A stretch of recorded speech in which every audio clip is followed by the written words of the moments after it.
case. Somebody from the east started a riot of, say, the depravity of the country. Immediately, they seen that person as an eastern person who is trying to divide the country rather than say, no, this is a righteous course. So, my dear brother, to also have a united sense of purpose in order for us to fight this man-made poverty in Nigeria, we need a leader that transcends the tribal politicking. Now, if we look at the leaders we have, they've they've got into power through tribal politicking. Buhari said in his word, those who vote for him are those he will favor. But still, he never favored any northern people. I mean, he didn't favor the general masses. How many schools did they build in the north? How many hospitals did they build in the north? How many industries did they start in the north? But they are die-hard supporter of him. Now, you think if you were to say today there are going to be a protest and another man said it, or an Igbo man said it, you think people, the Yoruba people, would support it? Because they will say to you, where were you? Where were you 8 years for a whole 8 years? But it's different from Kenya. Kenya have a common interest. The population of Kenya is smaller to the population of within Kenya. They are culturally fused. Nigeria, we are tribally separated. So it's not going to happen. And then again, you also have to look at those who could have led the kind of protest that would transcend behind tribal politicking or regional politicking. There are very few in between. Many of those people that could have done that, they're self-serving. The only people that could have done that successfully were labor union. I'm not talking Labour Party, I'm talking labor union. Yeah, the Nigerian But in Labour labor Congress. union, the Nigerian Labour Congress, but they are so self-centered. Even their last protest and their demand is the most ridiculously selfish thing to imagine. They were not fighting for the welfare of the general population. They're not fighting for realistic pay. They are fighting for self-interest. They're not saying, "Oh, we need equity in public service. We need safeguarding. We don't want our women to be abused both in public space and everything and in work environment. We need a pay equity." No, they're not saying all that. We want increase 450,000 naira for how much? They are comparing themselves to legislatures. So you can see the disparity in there. How many? The total percentage of civil servants in Nigeria is less than 10%. I would say even less, maximum 5%. The whole civil servant people, they are working. However, the majority of us who are not civil servants, there's nothing the labor union, or what's it called, Congress, are advocating for that will benefit the people. We want good school, Congress, we want good schools, we want good public schools. Instead, they're talking about their salary. We want good public schools that our children can afford to go. They did not come out and oppose when they arbitrarily increased the university fees. Instead, they support it because it will give them more money. It's about me. So if you look at our present leaders, nobody is in that position to give good leadership. There are people from the south, from the east, from the west will follow and say, yeah, this man is talking about me. This group is talking about me. But every one of them are talking about their tribal advantage. You have the Arewa group. You have the Ojujua group. You have the Indigbo group and all whatnot. And they are narrowly projecting their own. Do you think if Arewa people that cover the north and say they want to protect the life and condition of people in the north, people in the south would think no, you have the most advantage. Even to do our people try to do the same thing, people in the north and the east will say no. If people in the east try to do the same thing, you see what I'm saying? So rather than us looking at a national rally of we should do at the state level. Let's look at it at a state level. Let's oppose and support things at a state level. Let's set up a protest at a state level. Each state, each individual, each area. Say we want this kind of a change. Look at all the roads in Edo State. We are going on strike or something. We are shutting down everything. We want the government to leave unless they start fixing. There's insecurity. Most people cannot go to their farm. Now, if you are in the south, you protest against the danger of people hiding in the farm, killing, kidnapping. The people of in the north think you are attacking their people. They are trying to pass law on cattle as a human being, or right, the same right, cow to have the same right. But they are not protecting the cow from coming to a private man's land to come and graze. You say the cow have right to go and destroy my own farm that I intend to harvest, and then who compensate me? And the time you try to go after that, it become a whole religious tribal war Yeah. that has no basis. So you Thank can see you. why what happened in Kenya can never happen in Nigeria. Thank you. To me, I personally think, Nigerians are not angry enough. They are not hungry enough. But for some time now, I've been seeing some video of people complaining about the cost of food, cost of living, and everything has gone up. And they said an angry man is an angry man. I think Nigerians are being pushed to the wall. That's right. Just Nigerians, they are being pushed to the wall now because for me, I keep on imagining how like people survive with the cost of price of food as we speak as of today. How do they survive? How do they do it? And still, they are still very comfortable sitting down, smiling with their oppressors. So, but I think maybe I, sooner or later. Go ahead, please.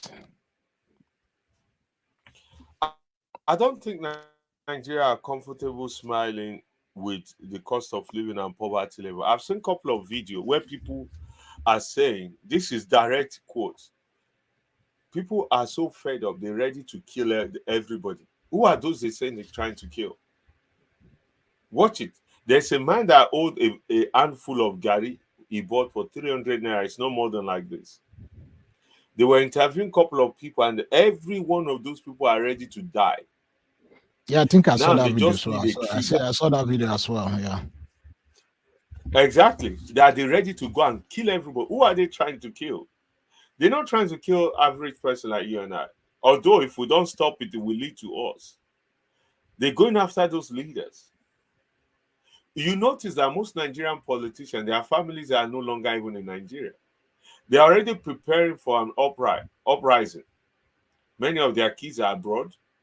The ones that are in Nigeria, they are the top executive level, even hiding up in Abuja, not even in the states they represent. So if they can't reach those people, who do you think they're going to go for? They're going to go for the average person just making a living. They will burn down the average person, petrol station, businesses, shops, and everything because the politician will be out. But they are getting close to that point. Anything can trigger it. There's petrol, diesel, kerosene already poured down. They're just looking for a spark. But this is it. It will not work at a federal level. Because if you start it from the west, it will get to halfway, the north will rebel against it. If you start from the north, if we get to halfway, the south will rebel against it. It become tribal. What? Yeah, that's what. Just take a simple example to know the problem we face in Nigeria. Is to understand the issue with this cattle business. 8 years of Buhari did nothing about it. Instead, he was trying to give the people power to go and invade other people's crop. without any compensation or right. And that is the epic meaning of our problem. Why do we have all this sudden vigilante group all over everywhere? It means the police, the army has failed in to secure life and property to a point. Go to my village in Urum. Many people now are afraid to go to the farm. Yeah, thank you Some so much. places in the north, Let me stop you farmers there so we pay can. terrorists for them to go and farm. Yeah, thank you so much. Go ahead. Sorry. That takes me to the next question. How long will the Nigerian youth endure the hardship of hunger, starvation, unemployment before they decide to stand up and demand for change? How long do you think they're going to continue to endure this hardship? Just like you said, there was someone holding a gari for 300 naira that he bought. It's not up to nothing. That probably it's not enough for him for just one meal. So how long do you think they're going to continue to hold on or endure this whole mess that the leaders have put everybody into? Nigerian youth are the most, because I hate it when people you see 50 years old man calling himself youth. I'm not a youth. So I don't put myself among the youth. When I say youth, I don't put 30 years old person as a youth either. Because at 30, I know what I've done. And at 30 in this civilized society, look at many of them are already far more established. And so even in Nigeria, there's a lot of responsible 30 years old people. But I'm talking the vast majority of the youth who are under 30. They are the future that will suffer the most right now. And they are very, very inconsequential to Nigerian development. Very, very inconsequential. They are very, very inconsequential to the engagement of Nigerian politicking. Very, very inconsequential. They are neither active or participate. The only time Nigerian youth rose is because of Peter Obi. They also fail to realize the time they need to rise the most is now. To say, no, these are the leaders we want. If there's no credible leader out there, become the leader. They are too busy with social media, BS thing, and every other thing else that has zero value to the society. And now, the root cause of that is to go back to our religious center. And this is the part we need to focus. Our religious establishment, most especially the Christian religious establishment, they are too selfish, too self-centered, and promoting this sense of me, success, just me to be successful selfishly. No idea of community, even to the point they are even preaching that you pay your way to heaven. If you don't pay tithe, you are not going to heaven. How about just being a good person? How about being a moral conscious person? How about being a caring person? It doesn't matter. Go and steal. Come and pay tithe. You are secured heaven. Our social fiber is destroyed, and is destroyed by the religious leaders. So we need to look at that, and the youth will never rise because the religious leaders have so much focused the society into me. What I get. Everybody, I want to be billionaire, successful, your breakthrough, and pay your tithe. That's it. How do you have those people to have moral consciousness? Look at our politicians. None of them exude moral consciousness or awareness of any due diligence or care. Look at our traditional leaders as well. Very few the So traditional leaders in coming out. summary, when do you think Nigerian youth are going to wake up from this I longer think captivity or longer? I think it's when our traditional leaders start speaking out. They can't be speaking in secret and in privacy. What happened to this gentleman that was removed and now put back, of I think of Kano, Emir of Kano. What's his name again? That just really put back now. Sanusi Lamido. Yeah, Sanusi Sanusi. Lamido. Sanusi was removed because he was Emir Sanusi. It was removed because he was criticizing the sitting governor for not living up to the duty of care to the citizen. That is exactly all the traditional leaders need to start doing. regardless if they remove them, dethrone them or not. It was challenging the governor. The governor didn't like it. Why are you challenging me publicly? No, they both have a role. We've lost political leaders. They're terrible. We've lost religious leaders. They are worse than the politicians. We need the traditional leaders to now come up. Once the traditional leaders start talking of corruption, bad governance, it is over for politicians. That is when the youth will rise. Do you think if Oba of Benin today say Obasaki is a bad government, I'm not saying he will say that because it's too dignified, it can't be crazy, or Oba of Lagos, or Emir of Kano, or Olu of Wari, understand? I'm just any of these Obas now come and say, no, we want a government that care for the people. I will not welcome any other politician to my palace who is not a good, who is not caring for the people. Don't come. If the governor in that state is not doing, you call him out and say, this governor must go. When the But Obas, the you see, traditional what rulers, start the making area, a the stand. area you're talking, the area you're diving into now is a little bit sensitive because you know why? Most of these traditional rulers, or like, for example, from my own place, Edo State, our traditional ruler is, from birth, is hereditary. Nobody install you as a traditional ruler. So that's our king. Sorry, our king. You know, so like some of these other states in Nigeria, they have like head of council that appoint whoever succeed the previous king, or as the case may be. So when that issue of somebody appointing somebody to become the king, then the governor has the right, because he's the one that gives them the staff of office. He has the right to dethrone them. So most of them are also afraid that they're going to be dethroned. You understand? So they are afraid that they're going to be dethroned. So for that simple reason, they refuse to stand up. Most of them, they know that what's going on in Nigeria is not good. It wasn't like that in their time. Most of them who are quite older today, it wasn't like that in their time. But they refuse to speak up. I mean, it's like most of our traditional rulers, they speak with one mouth, one side, one mouth, and on the other side, they say it's something different. Just look all over Nigeria, I, except for some few. I agree. Like Sanusi was removed because he was criticizing. I saw the video when he was there was one occasion they had before he was dethroned. That was the very speech that led to his dethronement. He was speaking truth to power. Those are the kind of people we need as a traditional ruler. He did the right thing, did what he needed to do because he has conscience.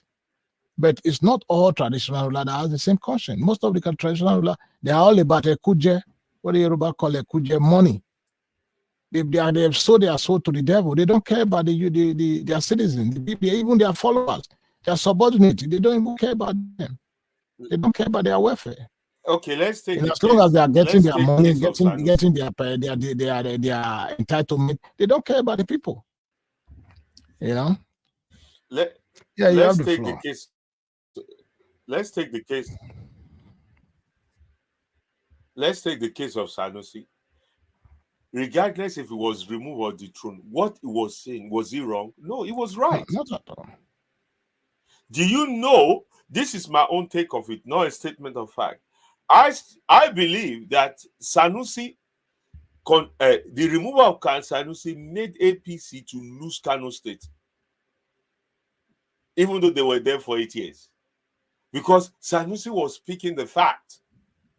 He was telling the truth to power. 100%. hundred You percent. see, I agree. the truth, the truth always catch up, no matter what.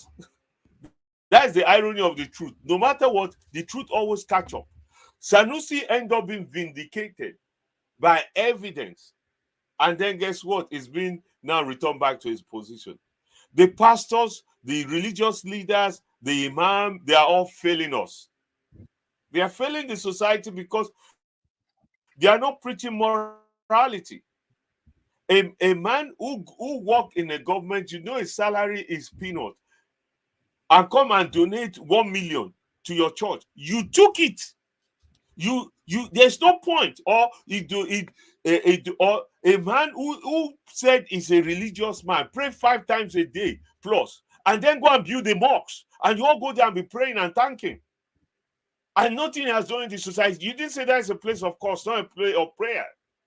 He didn't build a school. He didn't build an hospital. He didn't fix a road. He didn't sponsor anything. He stole. This is a man you knew before he became a senator, House of Rep, a minister or anything. Suddenly built mansion upon mansion. He stole money. You know he stole, and he will come and stand before you and say, Jesus Christ, Allah is great. You're not challenging him. You not say no.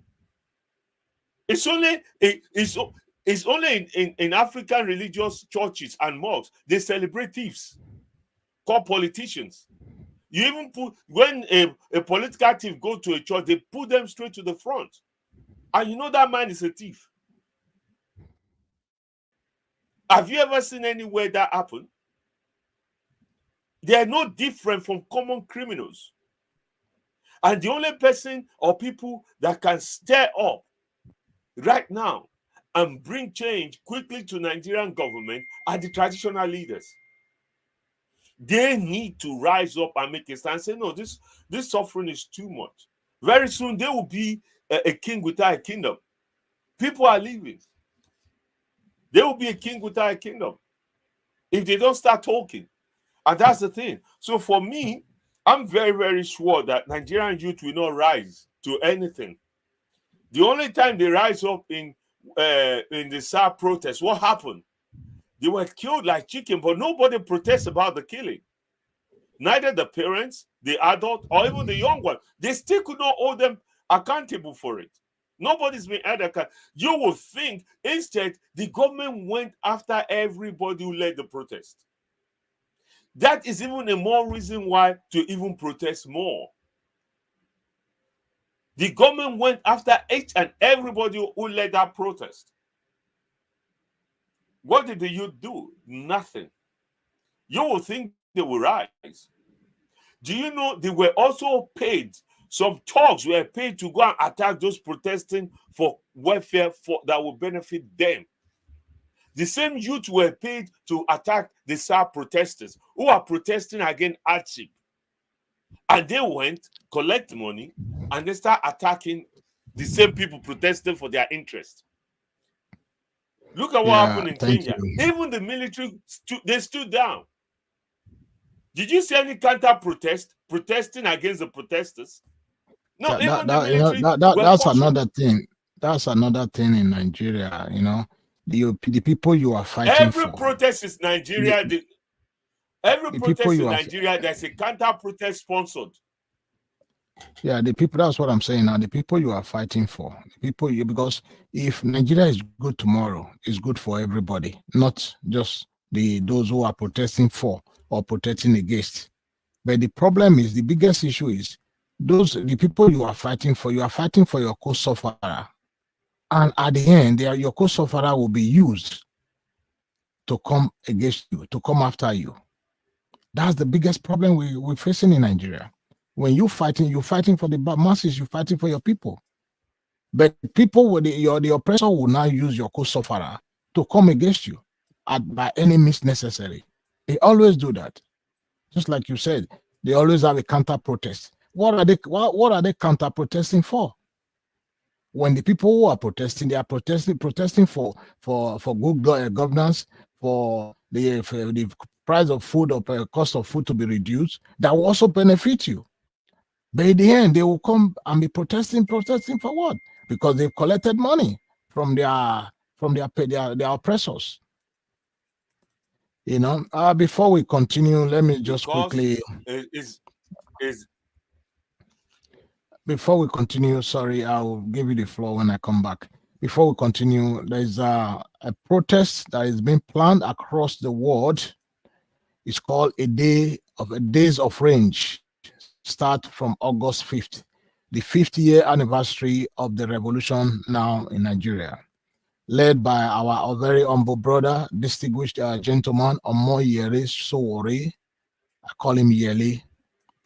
There's a days of range. However, I said whoever wish to start can start before the 5th of August. There's quite a long list of demand that they are going to be demanding from the federal government of Nigeria. They're going to be demanding quite a lot. They want the 1999 constitution to be scrapped. There's quite a lot of things. They want the Senate to be scrapped and left with the National Assembly. So my viewers all over the world, if you want to be a part of that protest, look for the hashtag on Twitter, Days of Range on Twitter, or follow Omoyele Sowore on Twitter, and you'll be able to get more updates on that event as they begin to plan ahead for August 5th across the world. Every embassy all over the world will be Nigerians will be protesting there. Nigerians back home will also do their own protests, demanding for a better life for every Nigerians. Yes, you have the floor, my brother. MD, Yeah. the floor is yours. As I was saying, you see, Nigerian politicians, they've mastered Nigerian hypocrites, and the youth are easily manipulated because they are not educated. They know the religious leaders are thieves pretending to be religious. You understand? And they also Yeah, know that for them, uh, the price of a Nigerian conscience is in the price of their is in their pocket, not in their heart or in their head. So when you see a protest being sponsored by politicians, a counter protest being sponsored by politicians to go against the very people who are protesting for the general welfare, you can tell about the state of Nigeria. You understand? When you yeah, see a pastor, a religious leader, at one point he was decreeing that this president is bad. When the person that I like or from his tribe came in, he kept quiet and started saying we should give them time or support that is wrong. You're beginning to see that not just tribalistic, but that's not even a religious person. For me, 8 years is very difficult for me personally. This is where I stand. Personally, it's very difficult for me to listen to anybody being critical of the current government, but the current for Tinubu, if they've never been critical of previous governments. It's very difficult because straight away I'll tell you you're an hypocrite and you're a liar and you're a tribalist. You understand? No matter what, if you are somebody like, let me say, this lawyer, what's his name? I forgot his name now, in based in Lagos with the beard, Faro Timin, who Dele Faro who Timin, is remain consistent. Dele Faro Timin. Daily Faro to me. He's remained yeah, he's remained consistent. 8 years of Buhari, his point was clear. Now, and now with Tinubu, he still remain consistent. I will listen. You understand? I will listen because it's consistent. Rochas Okorocha might be an APC person. Go and means his words. He even advised Buhari at the early stage, stay away from El Rufai. These are fundamentalist people that will derail you and confuse you. If you now start criticizing Tinubu or say anything against Tinubu, I say, well, it's an APC when he said those stuff. It was in APC when he made his grant about the economy. I will listen to Rocha Sokorocha because he didn't change. But anybody else, look at Gume, the terrorist leader, that terrorist Gume, coming out saying a peaceful protest. Where were you for 8 years? Now you are calling, oh, Nigeria should protest peacefully. Where were you for 8 years when Buhari was there? It was about Ruga rights, animal rights. You were pushing for us to adopt Ruga right all across Nigeria, including the southwest, so that cows can go into people's farm and do nothing. And when those who are trying to protect their farm, you turn it into something that is not, that as people are against the northern people and against Muslim. That is the person that have started the propaganda. That people protecting themselves against their farm being destroyed, they're against Muslim, northern Muslim. And that's not the case. Now he's Thank you. calling Thank you. for protest. Thank you so much. Thank you so much. Let's take. I think we have some couple of comments here before we continue. Let's see. The first one is Tunde Inusa. Very true, sir. Tunde Inusa, thank you for always being part of our program. Please continue to share and share and share so other people can also get informed. The next one is Edith ID, our very own area mama. I greet you all the way from Canada. You are doing well. Thank you. You are doing well as well in your program. Everybody have to do their part. We have to contribute our parts. The very little we can do is what we are doing today. We need to create the awareness, and because you know, we are, most of us are very pained about the situation in Nigeria, and the little that we can do from our comfort zone is what we are doing today. So we'll continue to speak and speak and speak until the ears of the oppressors is feed up enough for them to do the right thing for the people. Thank you so much, my wonderful sister. Yes, let's continue the continue. Let's see. Okay, my very wonderful brother. Let me ask. I have the last question for you. Why are the Nigerian youth so hesitant to take action against their oppressor? Are they fearful of the police brutality, or why? I mean, because there must be a reason, not just because they getting paid by their oppressors or they getting something from their oppressor. There must be a reason to it because people. I mean, people are angry. People are hungry.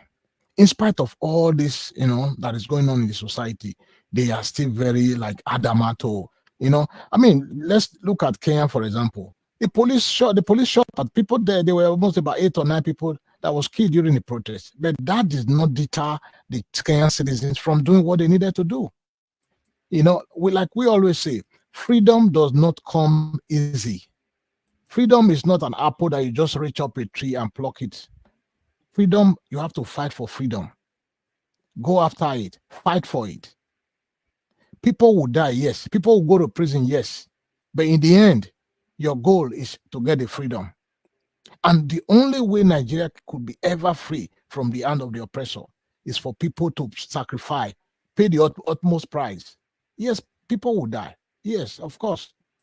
You and I live in the climate that people, they pay the utmost price for their country to be where they are today. So our brothers and sisters need to that fear, because for me, I believe it is fear. It has to do with fear. People are afraid because they're going to get shot at. Yeah, of course, you got to get shot at. If you are ready, most of these people in Nigeria today, they are not living. They are living a life as if they are not living. So is it not better for you to die for what you believe than to continue to live, live in pain and suffering and agony? So yeah, let me rephrase the question. Why do you think our Nigerian youth are so, they are so relaxed? They afraid of the police, the fear of the police brutality that probably will come after them during the protest or during the process of trying to take their country back? Why do we think the Nigerian youth are afraid of their oppressor? Why Yeah, they in the prayer trying to take the country? Is that the question? If I'm yeah, correct, it's very easy now because they're coward. Nigerian youth are lack focus. The mentor in the last 20 years within the religious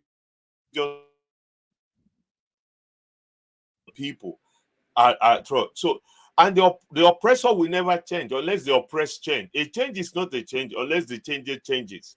And for the changer to change, he must be willing to sacrifice. He must be willing to take risk. The oppressed people have to be willing to sacrifice. So there's no ground. They're already on the ground to fall to. They need to now rise, or else the oppressors will have no reason to change. It benefit them. The oppressed is the one that need to get organized. The labor unions. The labor union are the only people left in Nigeria, if properly managed, because they are also under the thumbprint of the politician.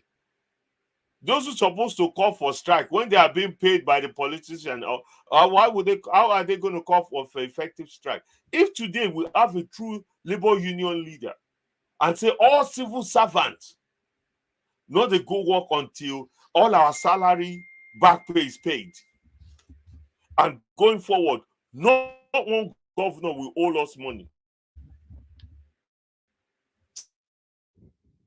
Change will happen overnight.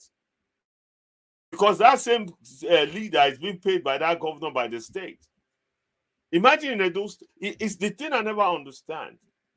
The governor have the luxury to withhold civil servant salary and pension while he's living luxuriously, and they have the allocation and budget and everything.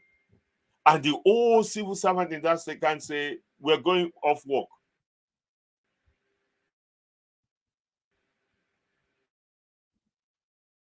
We are not working until you pay us to date. Why are we sitting down negotiating?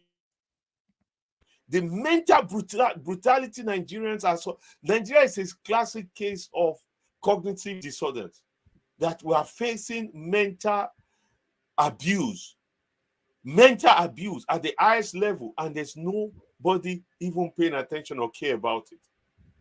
The religious entity has failed us. The political class have failed us. People are just barely surviving. You see a professor sell everything they have only to come and be a care worker in UK. Imagine that. Very sad. It's a professor in university coming to be a care worker, and he's telling you the salary I make as a care worker is far more what I make in a year in Nigeria Thank as a you. professor. Thank you, my brother. Thank you so much. Thank you. Let me interrupt you there. We have almost come to the end of today's program. But before we close, I think we still have a few more comments before I give you 2 minutes for your closing remark. Let's see. Edith again. They are afraid of police brutality and harassment. NSAS was a bitter lesson, and everyone is now scared. Like, yeah, that could be true as well. Most youth are coward, though. They celebrate their oppressors and fight those who speak up. Going on Twitter and see how proud some fools who call themselves youth behave, you will be shocked. Yes, I feel your pain, my sister. Thank you so much for those wonderful contribution. MD, you have 2 minutes for your closing statement, sir. Closing remark, Yes, rather. good. Yes, most importantly, I also want to say this, not to be so down on the Nigerian youth. Yeah, not between, they are expanding. If you see many of the things they're doing, but politically they're not as engaged as they should be. Hence the cowardness. They are one of those celebrating the thieves, the maroonders, and they also the one promoting these thieves and these cronies until they change, until they're thinking more bigger than self, until they're beginning to see community that transcend beyond their tribe, their religion. Change will be difficult to come by. But I strongly believe we are at that crossroad now. Poverty have no language. Poverty have no tribe. Poverty have no youth or old age. That the gas that lit the fire, it will not be contained in one place. The north cannot contain it, the south cannot stop it, the east cannot protect it. My greatest fear is that there will be a true non-political leader that will rise. And that has happened, but in a sectional way. Let's not forget, Sunday Igboho came from nowhere. He energized the whole West against not against the Nigerian government, but against unlawfulness, criminality in the Old West, and most especially the abuse of the Ruga people in the West, taking people's land, destroying farm, colonizing places, and chasing everybody away. Sunday Igboho was able to do that and have a major tribal following. Kanu is in jail. Nobody in the East who will not see Kanu as hero, apart from the political leaders. Shakau that started the terrorism in the North started genuinely with fighting poverty before it swelled into political terrorism that it manifested to what it is today. If by some miracle we can find somebody on a neutral ground, or somebody rise, and it would. God is a God that answered prayer. It will raise David out of the dust, out of the bush of, and out of the lost of Nigeria. It will raise Moses. It will raise Joshua. It will raise some person who will be able to galvanize people that will transcend beyond tribal politics. Peter Obi was close to it. Peter Obi was close to it. But I tell you what, Peter Obi is like John the Baptist. Christ is coming. The Savior that will bring Nigeria back to the forefront of destroying this stronghold of political theft, the stronghold of minority sectionized people. Christ is coming. Peter Obi is like the Moses, the Joshua is coming. Peter Obi is like John the Baptist, the Christ, the Savior is coming, that will deliver us from this stronghold and will change the prosperity of Nigeria. I tell you, I strongly believe it. The revolution will come, but it won't be a physical one. It will be mental revolution. Somebody that can speak to our conscience and our mind to think differently. And that is the time change will come. Somebody that will tell us how to think and act differently, politically, socially, culturally, and morally. And that person, it won't be from the church.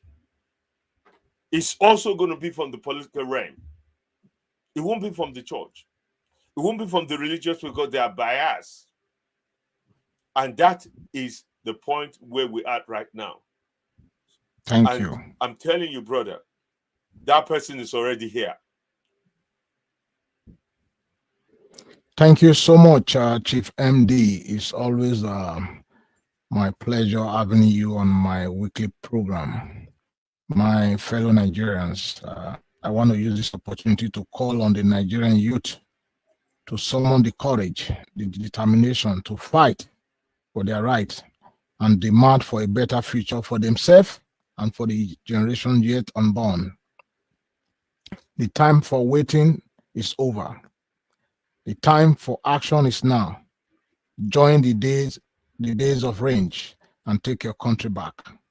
The West, where the West or East will not do anything for you. It is your destiny. Take it. Take the bull by the horn and liberate yourself from the shackles of poverty. Take your country back. Nobody can do it for you. Nobody can do it for you. You have to take your country back from these marundas, from this cacaworm, from those who continue to hold the destiny of every Nigerian son or daughter down. Take your country back. It is time. It is now. Let's do it. Wherever you are across the globe, wherever you are, in Nigeria, outside Nigeria, add your voice to the days of range. Let's barricade these people out of office, chase them out of Senate, out of National Assembly, barricade their home, close their businesses down, and take your country back. This is what we must do. Let it be known that on this day, we have also contributed our own very little part from our comfort zone. If you add your voice just like I did, like Dr. Frederick is doing, like Chief MD is doing, every Nigerian is doing it from every nook and cranny of the world. Yes, one day we shall sing free at last. I thank you. Until next week, same time, same place. I'll see you guys again. MD, thank you. Thank you very much, and I'll see you next week.